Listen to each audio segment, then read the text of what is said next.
years ago did you get involved with Corvette racing, and what brought you to that? Well, that is a long story. I first saw the Corvette at the Waldorf Astoria, 1953. I was getting out of the Army, coming back from Europe, from Germany, and fell in love with it. It was just gorgeous. And of course, I got to California and drove one, and it was pretty bad because I was a California hot rodder and driving sprint cars and midgets. So it was not what I'd expected. I was very disappointed.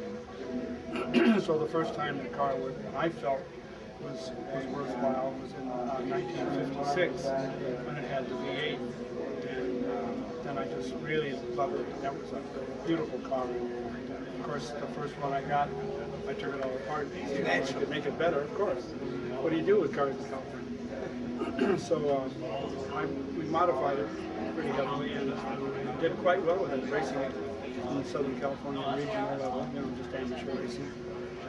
And then I got a sponsor, Bear, and he got me a new 63 Roadster. And Duntoft helped me change it into a Z06, because by then I'd won some races in California. He liked my style, so I really got to know Duntoft very, very well. And he helped me then develop the 63, which I then won 3 West Coast championships with. And during that, I got to know him very well in Chevrolet, and Penske called me to drive for him, so I was Roger Penske's first professional driver. And that was all based on the Corvette. But in the meantime, because I'm trying to be a professional driver, I drove everything. I drove stock cars, I drove sprint cars, I drove the Trans Am car. I drove everything you could imagine just to make a living, because there was no money in racing. So when Penske called, I thought, well, this is it. I'll move back to Pennsylvania and go to work for, what's his name? I didn't know who he was, really. And Chevrolet set up the deal, so I would work for him, and they wanted to win some races. You originally from Pennsylvania? Oh, no, Southern California. Okay. So then I went to Pennsylvania with Roger. And of course, we won Daytona and Sebring with the mid-year cars. And I was hurt very badly in an IndyCar crash. And he was very upset about that. So he fired me. And in my recuperation, I was approached by some people in Southern California to manage a dealership called Dana Chevrolet. We started at Dana Chevrolet in '67, and I left Penske, and boy, we won races with that company. We had Bob Bondurant driving for us. We had a couple of Can-Am cars, and of course then we wanted to go to Le Mans with this mid-year car. So then we developed a program where we could go to Le Mans with the '67 Corvette. So I was healing pretty well and figured I could go on racing again. So we started testing and got the car ready. And we set a track record with Bob Bondurant driving Le Mans. I remember reading that story. Well, it was an exciting time, and then after that, Jim Gardner and I developed a relationship in making the movie Grand Prix. Worked on that football. So then that developed into a whole new program called American International, and I was still driving stock cars, and I was still driving whatever I could get a hold of again. But that pretty well gave me a pretty good salary, so I didn't have to. It was in your blood for years. Yeah. You're just born to be a racer. Oh yeah. I was an aerospace engineer because my parents really wanted me to do that.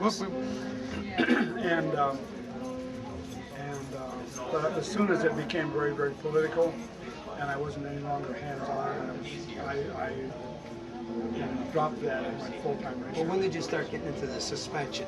You're so famous for these, taking the '63 suspension and reinventing it, so to say. Well, what I noticed initially was that nobody messed with the cars much. All the guys that drove Corvettes and whatever just drove them as they were. Well, I knew there were better ways to do it, and being the hot rodder, you know, and the engineer, I had to change things. And so I immediately found that people were not doing suspensions, so I really got to be heavily into the suspension part of it, because I really thought they were going to completely control engines. I thought that the government and racing would create a spec engine, and that would be the end of it. So I wanted to be into something that was wide open. So it was kind of course, that didn't happen with the engines, but it still put me into a position to do quite well with the suspension packages. What do you drive yourself? What kind of Corvette? Anything that's available. But do you still have, I read, a 64 or 65? Yeah, I have a 67. Yeah, 67 small block. 327. I've got one of my GS90s. It's in the Bowling Green Museum. I have one of my own GS80s that was very successful in the from 85 to 89, 90. 400 horsepower, 383, and that we made all the magazines in the world. It set records in Europe, and so it sold quite well. And then I was again started to race for Chevrolet in the Playboy and Escort series, and that was in '81. And then I finished that program in '96. That was at the end of what we call the Dream and Drive, which I did for Chevrolet. I attended that. Did you? Here at College of DuPage, and you were there. I think Dave McClellan will agree with the fact that we probably saved the Corvette on that program, because that was canceled. It was a great idea. And what it was, Dave was really the man behind it. I just helped implement it, got all the clubs to support it, and set the stage and did the program. Well, what's in your future with racing? Get a brand new car and take it all apart. Well, you heard it here at Vetster.com with the legend himself. Thank you so much for taking the time. No, that's okay. Thank you.